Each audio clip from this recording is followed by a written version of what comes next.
revision of first chapter. So today we are going to take revision of first chapter, and revision में हम सिर्फ important points revise करते हैं so that your basics are clear. तो exam से पहले ये आपको हेल्प करेगा. This will help you to revise before exam. तो if you remember, हमने ये चैप्टर स्टार्ट किया था by saying कि फिजिक्स जो है it is a quantitative science जहां पे आपको बेसिकली मेजरमेंट्स की जरूरत पड़ेगी. Because when I say quantitative science मतलब you have to measure quantities. For example real life में आप बहुत सारे एग्जांपल देखते हो मेजरमेंट के, जैसे टाइम का मेजरमेंट, राइट. अब मैंने बोला कि क्या टाइम हुआ है, तो 4:03 हुए हैं फॉर एग्जाम्पल. ओके, जैसे आप लेंथ मेजर करते हो, किसी भी 2 पॉइंट का डिस्टेंस, किसी भी 2 प्लेसेस का डिस्टेंस. और आप क्या मेजर करते हो? वेट मेजर करते हो. जब आप ग्रोसरी स्टोर में कुछ लेने जाते हो तो you measure weight, right, and then you measure volume. तो physics is a quantitative science, hence you need measurements. तो आपको मेजरमेंट्स की जरूरत पड़ती है. You need to measure things. That is the first basic idea over here. Okay, now हम जब measurements करते हैं तो डेफिनेटली हमको कुछ स्टैंडर्ड यूज करना होता है. What I mean by standard is, हम स्टैंडर्ड मतलब क्या होता है. फॉर एग्जांपल, अगर आपने देखा होगा, ऑफ कोर्स आपने देखा होगा, सब्जी जब लेने जाते हो तो उसमें वेइंग बैलेंस होता है. एक साइड में आप सब्जी भरते हो, दूसरी साइड में आप एक समथिंग लाइक स्टोन डालते हो, फिर उसको बैलेंस करते हो. तो एक स्टैंडर्ड यूज किया, मतलब हमने कंपैरिजन के लिए कुछ यूज किया, उसको बोलते हैं स्टैंडर्ड. ओके, तो हमें हमेशा एक स्टैंडर्ड लगता है जिसको हम बोलते हैं यूनिट. ओके, तो to make any measurement you need to have some standard of comparison, जिसको हम बोलते हैं unit. Now if you are aware of it, अलग अलग जगह पे अलग अलग सिस्टम ऑफ यूनिट्स यूज होता रहा है. तो in some countries distance is measured in centimetre, in foot, and mass is measured in maybe grams, maybe kilograms, maybe pounds. So you have different system of units. इस different system of units में अलग अलग system में length को, मास को और time को major करने के लिए अलग अलग यूनिट्स का यूज किया गया है. तो फॉर एग्जांपल सीजीएस सिस्टम में आपने सेंटीमीटर यूज किया था to measure length, gram use किया था to measure mass, and second use किया था to measure time. Similarly you had MKS system. MKS system में आपने यूज किया था metre to measure length, kilogram to measure mass, and second to measure time.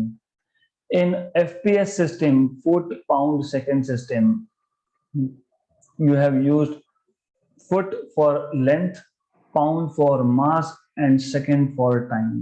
Okay, तो एक question ये भी था कि क्यों मैं लेंथ, मास और टाइम की ही हमेशा बात करूं. Why cannot I take other physical quantities?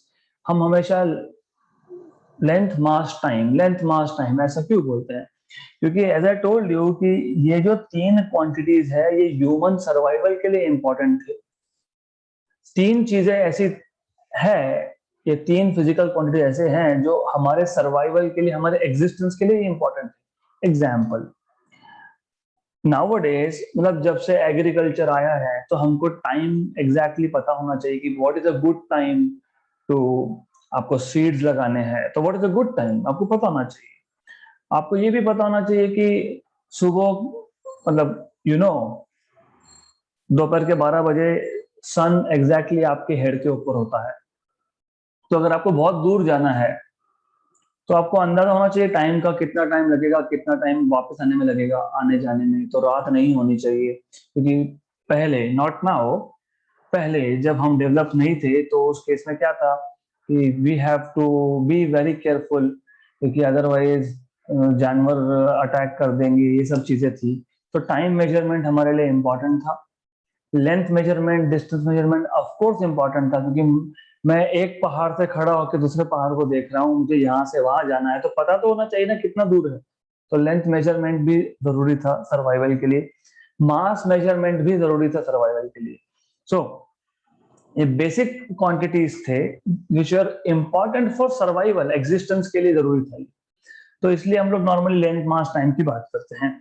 अब प्रॉब्लम क्या होता है कि एज वी डेवलप, पहले तो हम ग्लोबल नहीं थे, हम लोकल थे। लोकल थे मतलब हर कोई अपने अपने सिटी, अपने अपने एरिया में एक यूनिट यूज करेगा।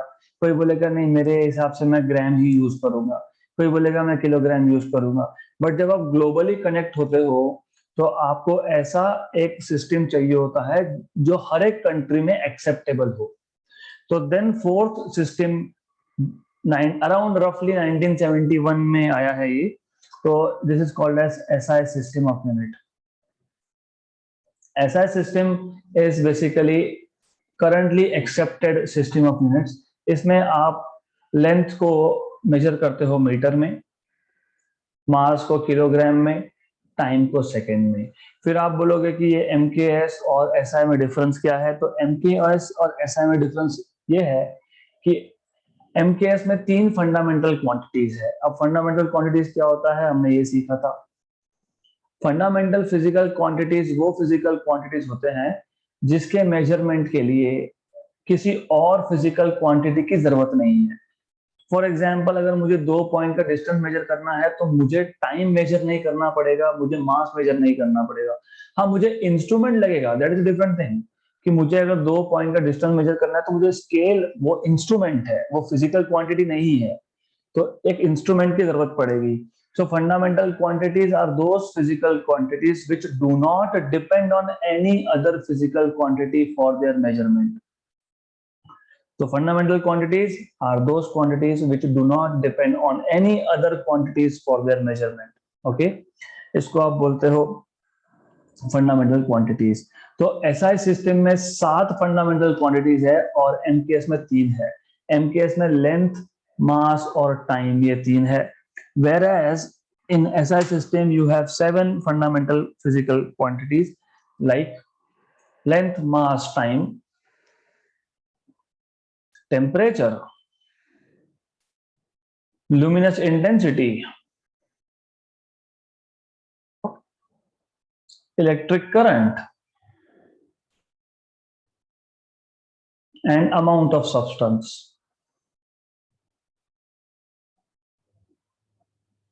So these were the 7 fundamental quantities in SI system of units: length, mass, time, temperature, luminous intensity, current, amount of substance.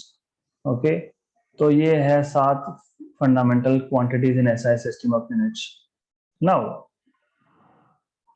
ये जो फंडामेंटल क्वांटिटीज है इनको मेजर करने के लिए हम जो स्टैंडर्ड मतलब जो यूनिट यूज करेंगे उसको बोलेंगे fundamental units. For example I told you कि लेंथ को मेजर हम मीटर में करेंगे, तो मीटर ये फंडामेंटल यूनिट हो गया लेंथ का। ओके, तो as you know that you need some units to measure fundamental physical quantities, उसको बोलते हैं fundamental units. So fundamental units are units which are used to measure fundamental physical quantities. Okay, तो length के लिए fundamental unit है metre, मास के लिए fundamental unit है किलोग्राम, टाइम के लिए fundamental unit है सेकेंड, टेम्परेचर के लिए फंडामेंटल यूनिट है केल्विन। उसके बाद आपके पास था इंटेंसिटी, ल्यूमिनस इंटेंसिटी। इंटेंसिटी मतलब अगर आपके पास 2 लाइट बल्ब है तो कौन सा बल्ब ज्यादा लाइट इमिट कर रहा है उसको हम मेजर करते हैं इंटेंसिटी में, एंड यूनिट है candela, CD. Then you had electric current, current का फंडामेंटल यूनिट है एम्पियर। और finally you have amount of substance. Amount of substance कब यूज करते हैं, जैसे अगर हमको बहुत स्मॉल क्वांटिटीज मेजर करना है। फॉर एग्जांपल मुझे गैस कितना है ये मेजर करना है, तो एक छोटे से बॉक्स में कितना गैस है, तो वो ग्राम किलोग्राम में नहीं आता है, it is very small quantity, मतलब वेरी स्मॉल मास बेसिकली। तो हम लोग जब बहुत स्मॉल क्वांटिटी की बात करते हैं तो हम मास की बात नहीं करते हैं, अमाउंट ऑफ सब्सटेंस की बात करते हैं, that is mole.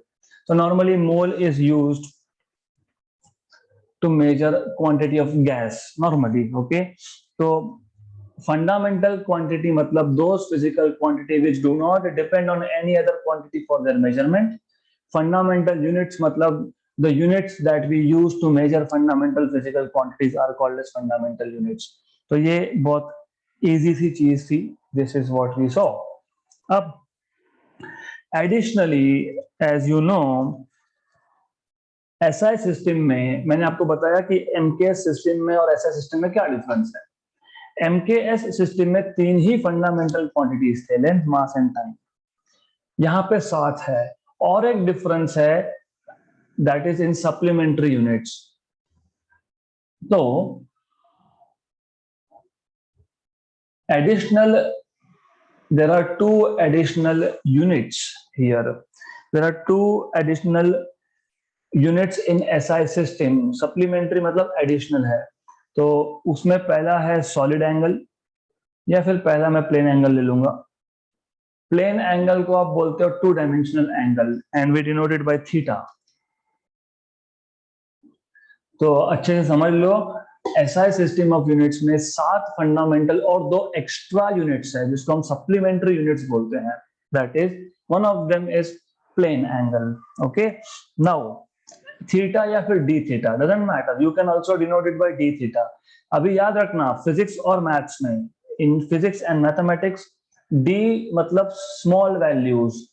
For example A और बी ये 2 पॉइंट्स बहुत पास में है, तो डिस्टेंस बहुत कम है, तो मैं बोलूंगा d x, small distance. Okay, तो similarly d theta is small angle basically. Okay, तो अब आपको, ये तो आपने स्कूल में ही सीखा है, अगर आपके पास एक सर्कल है, आपके पास ये रेडियस ऑफ सर्कल है, ओके, मैंने एक आर्क ले लिया, let's say I take a arc A B arc. ये आर्क ए से बी, ये जो आर्क है, ये सेंटर ऑफ द सर्कल पे जो एंगल बनाएगा, okay, that is plane angle. अब इसको प्लेन एंगल क्यों बोल रहे हैं, क्योंकि ये एंगल 2 लाइंस के बिटवीन है। मैं पूरा सर्कल हटा देता हूं, I don't need a full circle, मुझे जरूरत है आर्क की, तो मैं आर्क ड्रॉ कर दूंगा।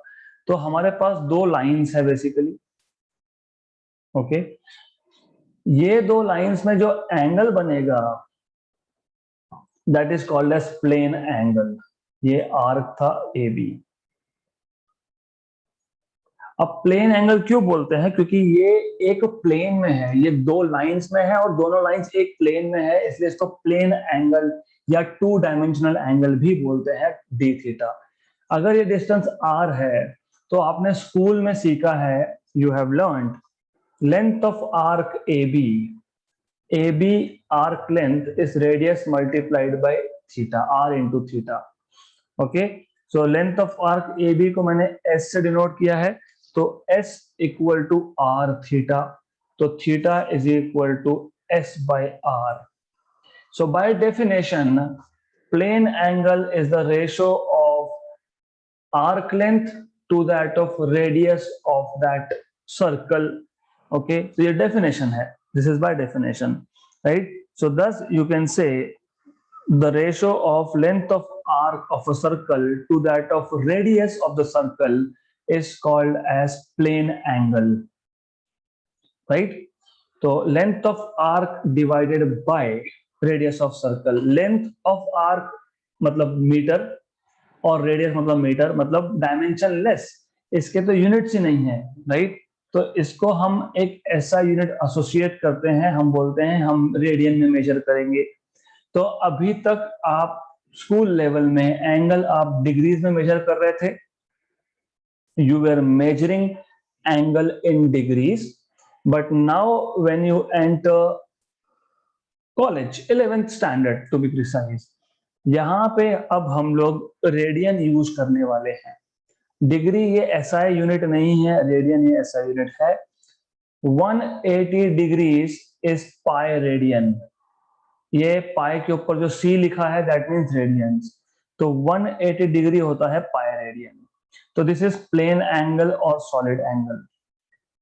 ओके, अब जो सेकेंड सप्लीमेंट्री यूनिट था हमारे पास, सेकेंड सप्लीमेंट्री जो यूनिट था हमारे पास, उसको हम बेसिकली बोलते हैं सॉलिड एंगल या three dimensional angle, D omega. Okay, this is how we denote D omega, right. अब मैं एक एग्जांपल देता हूं, मैं आपको दो एग्जांपल देता हूं। कभी आपने रात में अगर मून को देखा होगा, तो moon is like a disc, है ना, हमको तो सर्कल दिखता है। अब ये जो मून है, इसने अर्थ पे किसी भी पॉइंट पे जो एंगल बनाया, ओके, तो moon is like a disc, right.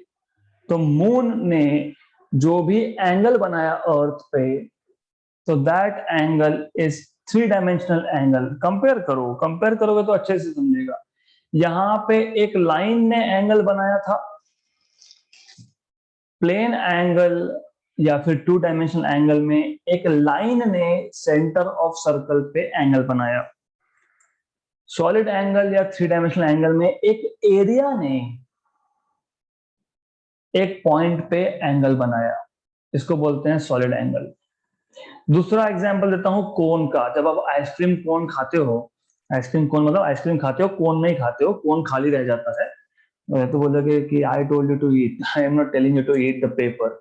So when you talk about cones, do I have a paper here? Yes, I will make up a cone for you. तो वो जो कोन होता है,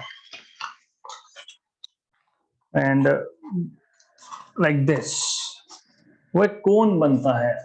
तो यू सी, ये एक एरिया है। कोन का जो ऊपर का बेस है दैट इज सर्कल। ये सर्कल ने जो अंदर, कोन के अंदर जो एंगल बनाया है, ये एरिया ने जो अंदर एंगल बनाया है that is three dimensional angle. इसको हम बोलते हैं solid angle. By definition solid angle is the ratio of, याद रखना, सॉलिड एंगल हो या प्लेन एंगल हो, ये हमेशा यूनिटलेस होता है। देखो, लेंथ अपॉन लेंथ, राइट। यहां पे आप बोलोगे solid angle is defined as the ratio of area subtended by that surface to that of distance square. Area भी मीटर स्क्वायर में, डिस्टेंस भी मीटर स्क्वायर में, मीटर स्क्वायर कैंसल, तो you will be left with no units. तो solid angle is the angle made by a surface, surface मतलब area at some point. It is defined as a ratio of area to that of distance square. और हम जब इसको major करते हैं तो हम बोलेंगे it is measured in steradians. So steradians is the SI unit of solid angle. तो दो टाइप के एंगल है, दो लाइन के बीच के एंगल। हमारे पास दो लाइंस हैं। For example, I have two pen over here. इस दो पेन के बीच का जो एंगल बनेगा that is plane angle, two dimensional angle. एक कोन का जो एंगल बनेगा, कोन का जो अपर सरफेस बेस होता है, सर्कुलर बेस होता है, लाइक दिस, ये जो एरिया एंगल बनाएगा that is solid angle, three dimensional angle. या फिर मून ने जो एंगल बनाया आपके आंखों पे, आप मून को देख रहे हो, तो वो जो मून का डिस्क है, सर्कुलर डिस्क है, वो जो एंगल बनाएगा that is solid angle, right. तो this is what you need to know. Now as I told you, I will be just discussing important points during revision classes. So now the idea is this. अब हमको देखना है how to measure very large distances. तो measurement of length देख लेते हैं। Let us look at measurement of length. So number one, first of all हमको ये देखना है कि बहुत बड़े डिस्टेंस कैसे मेजर करेंगे. सो measurement of large distances. For example, हमें यहां से मार्स तक का डिस्टेंस मेजर करना है. ओके, तो हम ऐसा तो करते नहीं है कि मैंने एक बड़ा सा स्केल लिया, फिर मैंने पकड़ के रखा, फिर मेरे फ्रेंड को बोला तू रॉकेट पे बैठ, तू मार्स पे जा, फिर वहां पे जाके मुझे बता क्या रीडिंग आ रहा है. ऐसा तो होता नहीं है. Okay, this is not how it is done. तो लार्ज डिस्टेंस के लिए हमने यूज किया था a method called as parallax method. मतलब अर्थ पे बैठे बैठे आप मार्स तक का डिस्टेंस, जुपिटर तक का डिस्टेंस मेजर कर सकते हो. वो कैसे करते हैं, तो पहले हम पैरेलैक्स मेथड क्या होता है वो समझ लेंगे, फिर हम पैरेलैक्स मेथड को यूज करेंगे टू मेजर डिस्टेंसेस. तो पैरेलैक्स मेथड एग्जैक्टली होता क्या है. फॉर एग्जाम्पल, मेरे हाथ में एक पेन है या फिर फिंगर तो है ही. तो जब मैं फिंगर के टिप को देखता हूं, मैं एक आंख, राइट आंख बंद कर देता हूं, लेफ्ट से देखता हूं, फिर लेफ्ट आंख बंद करके राइट से देखता हूं. तो मेरी फिंगर जहां थी वहीं पे है, लेकिन मुझे ऐसा अपीयर होता है कि ये फिंगर मूव हुआ है, क्योंकि बैकग्राउंड चेंज हो गया ना. If you look from one eye you see different background, if you look from other eye you see different background. तो आपको दो डिफरेंट बैकग्राउंड्स दिखते हैं. Okay, so the thing is simple. I have an object P, let us say. इस P object को मैं दो अलग अलग डायरेक्शन से देख रहा हूं. यहां से देख रहा हूं तो I am looking from first eye one, left eye, right eye, जो भी होगा. Then I am looking at the same object from another angle, another direction. This is E2. अब ये जो एंगल बना है, बाय द वे, यहाँ का बैकग्राउंड अलग है, यहाँ का बैकग्राउंड अलग है. सो एनीवेज, ये जो एंगल बना है इसको बोलते हैं parallax angle. So what is parallax? By the way, parallax का मतलब ये है the apparent change of position of an object when viewed from two different directions. मैंने एक ही ऑब्जेक्ट को दो अलग अलग डायरेक्शन से देखा, तो apparent change in position, object जहां था वही है, लेकिन हमको ऐसा अपीयर हुआ कि ऑब्जेक्ट का पोजीशन चेंज हो गया, इसलिए मैंने बोला apparent change of position. Apparent का मतलब होता है एज इट अपीयर्स. ये रियल चेंज नहीं है पोजीशन का, सिर्फ मैंने दो अलग अलग डायरेक्शन से देखा था, इसलिए मुझे ऐसे लगा कि अरे ये तो शिफ्ट हो गया. So the apparent change in position of an object when viewed from two different positions is called as parallax. And the angle formed between two different directions is called as parallax angle, denoted by theta. Okay. Now, हमारा M क्या था? हमारा M था ये distance measure करना r. दो आंखों का डिस्टेंस तो हम मेजर कर ही सकते हैं ना. You can always major distance between two I. But छोटा तो कितना ही डिस्टेंस होगा, रफली क्या 4-5-6 सेंटीमीटर होगा, और क्या ही होगा. Okay, so you can measure that. So by applying the formula of plane angle. Plane angle क्या था? Arc length equal to R theta. तो ये E1 E2 जो है ये आर्क लेंथ बन गया. तो हमने अभी अभी प्लेन एंगल डिफाइन किया, arc length is distance into theta. तो distance is equal to s by theta. मैंने ऑलरेडी बताया कि दो आंखों के बीच का डिस्टेंस मेजर करना ये सिंपल टास्क है, और ये एंगल भी मेजरेबल होता है, क्योंकि हमको पता होता है कि हम देख कौन से डायरेक्शन में रहे हैं, ईस्ट में देख रहे हैं या हम वेस्ट में देख रहे हैं, हमको पता होता है नॉर्मली. तो हमको पता है कि मैं यहाँ देख रहा हूँ, मतलब मैं ये ईस्ट वेस्ट, तो ये ईस्ट है, ये साउथ है. तो मैं अगर यहाँ देख रहा हूँ तो मुझे पता है कि ये साउथ वेस्ट है. यहाँ देख रहा हूँ तो मुझे पता है ये सम डायरेक्शन है. Okay, I don't care for direction now, but in general जब आप ऑब्जेक्ट को दो अलग अलग डायरेक्शन से देखते हो तो आपको पता ही होता है कि मैं कहाँ देख रहा हूँ, राइट. तो वो एंगल मेजर कर सकते हो. Theta is angle between two different direction which is measurable. तो आपको आर मिल जाएगा. तो you will get distance, you will obtain distance. Okay, आपको मिल जाएगा डिस्टेंस यहाँ से. Good, right. तो ये पैरेलैक्स मेथड का अब हम यूज कैसे करेंगे, किसके लिए? To measure distance to a planet. मान लो अब ये हमारा अर्थ है, this is earth, so I'll just put title first. To measure distance to a planet, to measure distance to a planet. Okay, so what we will do is, अभी हम अर्थ पे से दो अलग अलग पॉइंट से, दो अलग अलग लोकेशन से एट द सेम टाइम हम एक प्लैनेट को ऑब्जर्व करने वाले हैं। मान लो ये यहाँ पे हमारे पास जुपिटर है, दिस इज जुपिटर। ओके, क्योंकि अर्थ से देखोगे तो बहुत छोटा ही दिखता है ना वो। तो ऐसा करो कि ये एक प्लैनेट है जुपिटर, जिसका डिस्टेंस हमको मेजर करना था। तो हमने क्या किया, हमने सेम टाइम पे एक लोकेशन से इसको ऑब्जर्व किया और उसी टाइम पे दूसरे लोकेशन से हमने इसको ऑब्जर्व किया।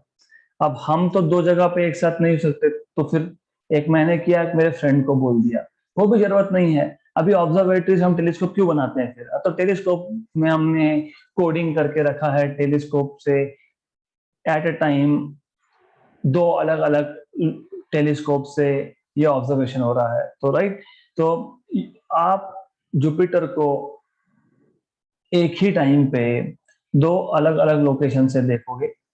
ओके, ये एंगल जो है ये मेजरेबल होता है, थीटा। ये डिस्टेंस हमको मेजर करना था, डी लेटर से।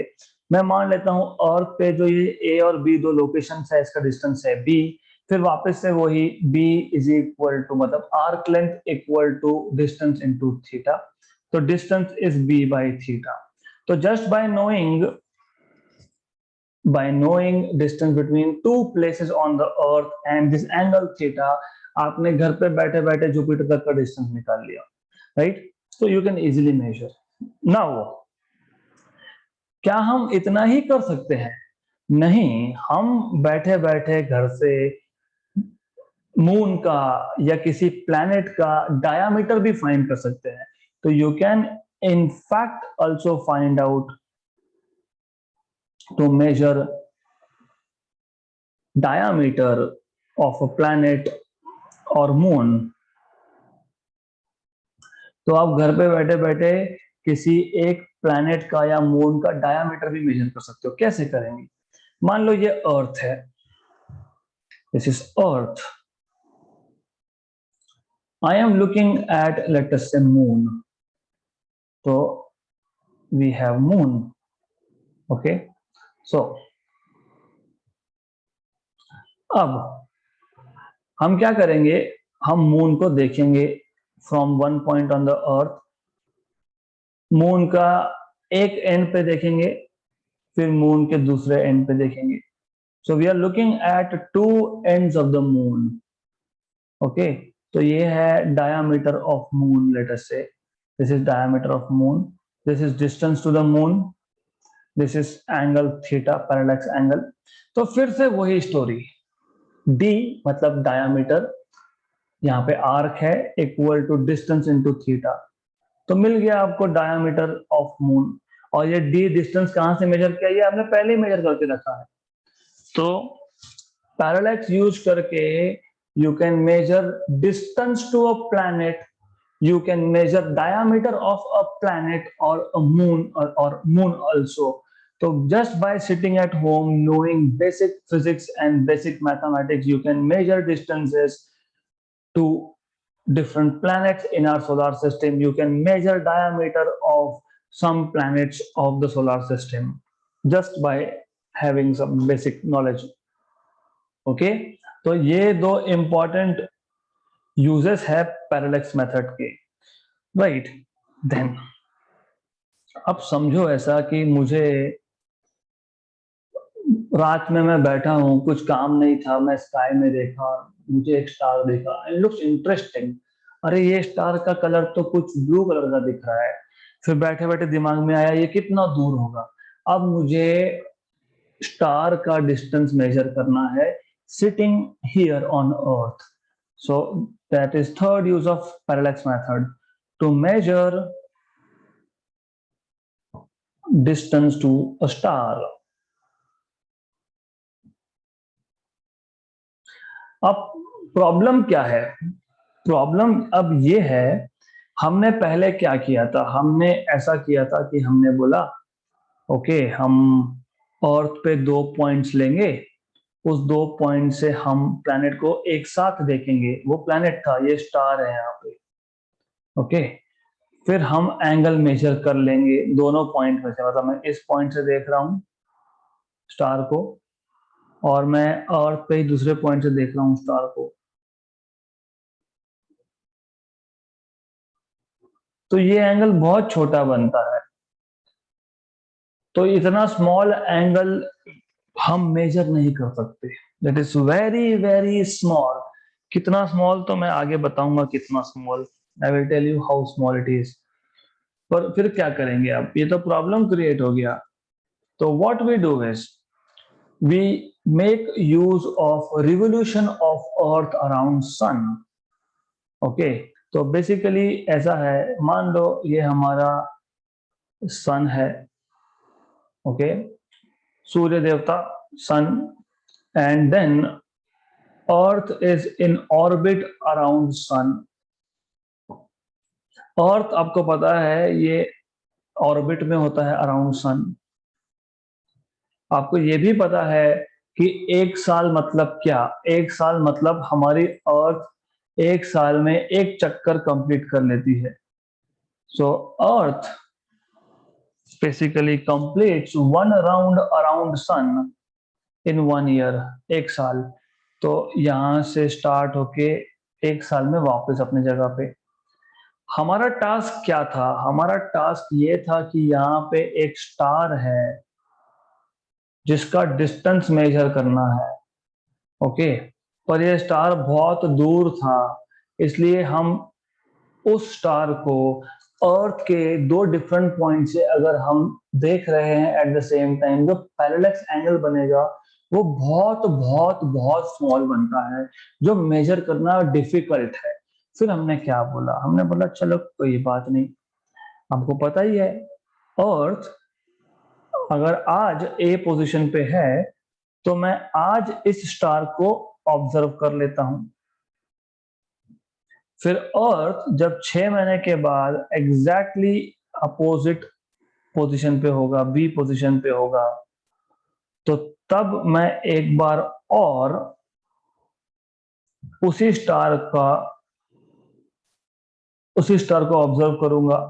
अब जो पैरेलैक्स एंगल बना, ये इट इज मेजरेबल एंगल, क्योंकि बड़ा है। अब ये बड़ा मतलब बहुत बड़ा नहीं है, ये ऐसा नहीं है 10-15 डिग्री, ऐसा नहीं होता है। This is very small, but I am just telling you कि अभी मेजरेबल है, so you can measure it. So now you wanted to find out distance.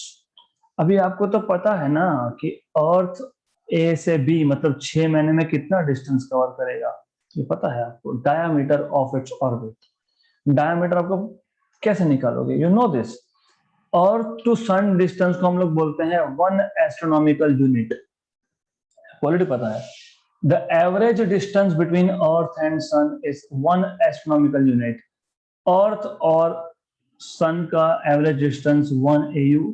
तो जब अर्थ ए पोजीशन पे था तो डिस्टेंस 1 AU, जब अर्थ बी पोजीशन पे था तो डिस्टेंस 1 AU, तो total distance 2 AU।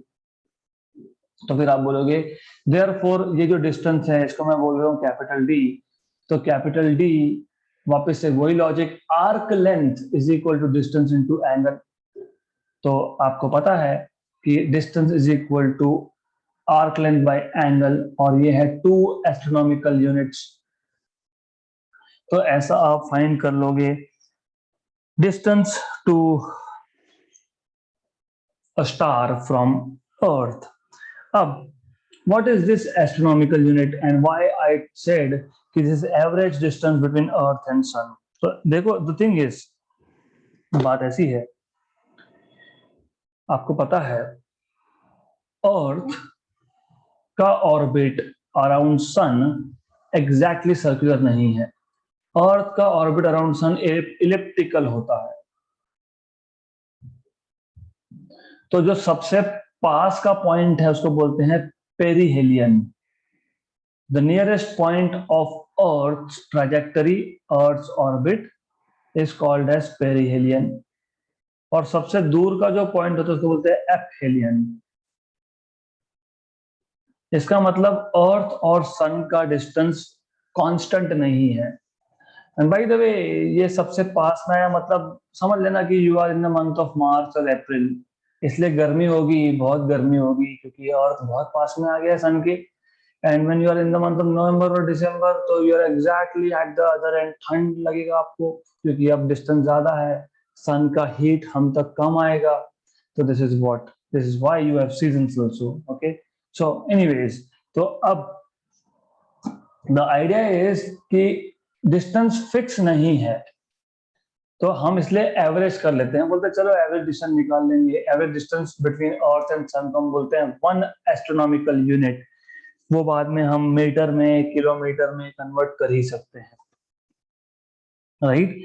This is how you measure distance to a star from earth. Okay, now there are few things that you need to know. Okay, first of all, what is one astronomical unit? हमने देखा था, one astronomical unit was 1.496 into 10 power 11 meter, if I'm not wrong. Okay, then we saw, अभी देखो problem क्या है, ये astronomical unit क्यों define करना पड़ा? I am telling you again, physics is a subject जहां पे आपको हर चीज अच्छे से समझनी होगी, आप उसको मेमोराइज करके नहीं चलेगा। तो द आइडिया इज, मुझे अगर एक पेपर पे 2 पॉइंट्स दिए हैं और डिस्टेंस पूछा है, तो मैं सेंटीमीटर में मेजर कर सकता हूँ। मुझे मेरे घर से ग्रोसरी स्टोर तक का डिस्टेंस मेजर करना है, तो मैं मीटर में बोल सकता हूँ, 200 मीटर, 300 मीटर, 500 मीटर, सम 1 किलोमीटर, मान लो 1000 मीटर। मतलब मुझे 2 सिटीज का डिस्टेंस मेजर करना है, तो मुझे किलोमीटर में यूज करना पड़ेगा। मुझे अर्थ से सन का डिस्टेंस मेजर करना है, तो वो बहुत बड़ा डिस्टेंस होता है। देख रहे हो आप, 10 पावर 11 मीटर, मतलब 1.5 रफली इंटू 10 पावर 8 किलोमीटर, बहुत बड़ा नंबर है। इसलिए हम इसको बोल देते हैं कि चलो इसको बोल देंगे कि ये 1 एस्ट्रोनॉमिकल यूनिट है। ओके, अब जब मैं किसी स्टार के डिस्टेंस की बात करता हूं, when we talk about distance of a star from earth, तो ये एस्ट्रोनॉमिकल यूनिट भी छोटा पड़ जाता है। फिर हम बोलते हैं light year, LY, 1 light year. 1 light year is the distance travelled by light in 1 year. एक साल में लाइट जितना डिस्टेंस ट्रेवल करेगा उसको बोलेंगे 1 लाइट ईयर। कैसे फाइंड करोगे? आपको पता होना चाहिए, there are 365 days in a year. Each day has 24 hours. Each hour has 60 minutes. Each minute has 60 seconds. And ये हो गया आपका total time. This is total number of seconds in 1 year.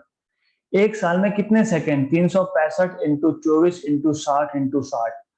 1 year has 365 days. Each day has 24 hours.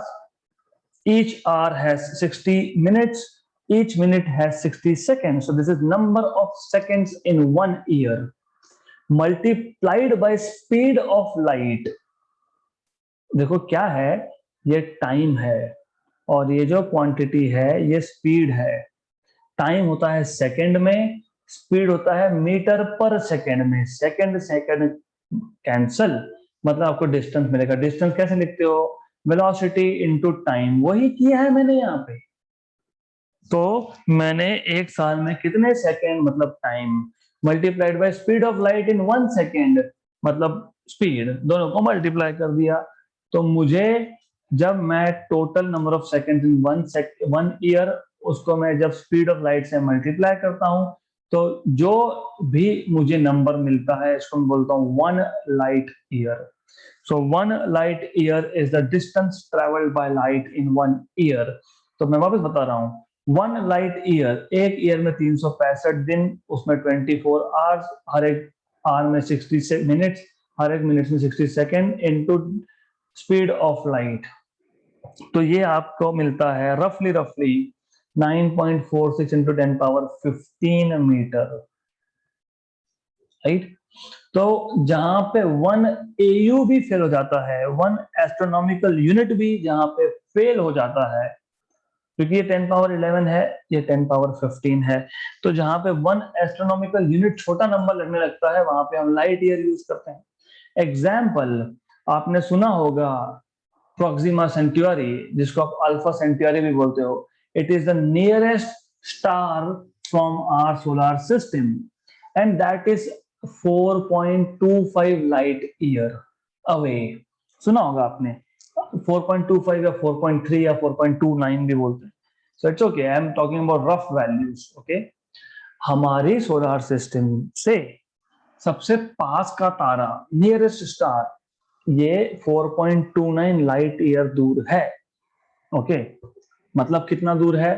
4.29 into, अभी अभी calculation किया था, 9.46 into 10 power 15, मतलब रफली 40 इंटू 10 पावर 15 मीटर, मतलब रफली 4 इंटू 10 पावर 16 मीटर, मतलब अप्रोक्सीमेटली 4 इंटू 10 पावर 13 किलोमीटर। इतना दूर है, 10 पावर 13 किलोमीटर। 10 के आगे 13 जीरो लगाओ, उतना kilometre, right. But okay, this is all about light year. So let me tell you something extra now. Interesting क्या है? इंटरेस्टिंग ये है कि जब मैंने बोला distance to that star is 4.29 light year, मतलब वहां से जो लाइट निकला था उसको अर्थ तक पहुंचने में 4.29 ईयर्स लग गए, 4.25 साल लग गए उस लाइट को वहां से यहां तक पहुंचने में। मतलब जब हम स्टार्स को देखते हैं ना, हम स्टार्स को पास्ट में देख रहे हैं, प्रेजेंट में नहीं। हो सकता है एक स्टार था जो बूढ़ा हो गया था, वो मर गया। Stars also have life. And by the way, I am going to conduct a session on this very soon. Life of a star. Okay. Last year मैंने बेसिक एस्ट्रोनॉमी पे 1-2 लेक्चर्स दिए थे, तो उसका भी रिकॉर्डिंग है। आई will make it available if you want, and I also talk about life of a star very soon. Okay, तो star भी पैदा होते हैं, वो भी यंग होते हैं, वो भी मरते हैं। तो हो सकता है एक बहुत बूढ़ा स्टार है जो मर गया, लेकिन हमको आज नहीं पता लगेगा, क्योंकि वहां की लाइट को यहां तक पहुंचने में ही बहुत टाइम लगता है। तो मे बी मान लो एक स्टार है जो 100 लाइट ईयर दूर है, मान लो, एग्जाम्पल दे रहा हूं। आज वो स्टार मर गया, वो कोई लाइट इमिट नहीं कर रहा है, लेकिन हमको 100 साल के बाद पता लगेगा। क्यों? क्योंकि 100 साल तक तो उसका लाइट आते रहेगा। वहां से जो आज लाइट निकला है वो हमारे पास 100 साल के बाद पहुंचेगा। So this is very interesting. Okay, so this is something that you need to know just as extra. All right, so sufficient revision for today. Tomorrow we will continue with more on this.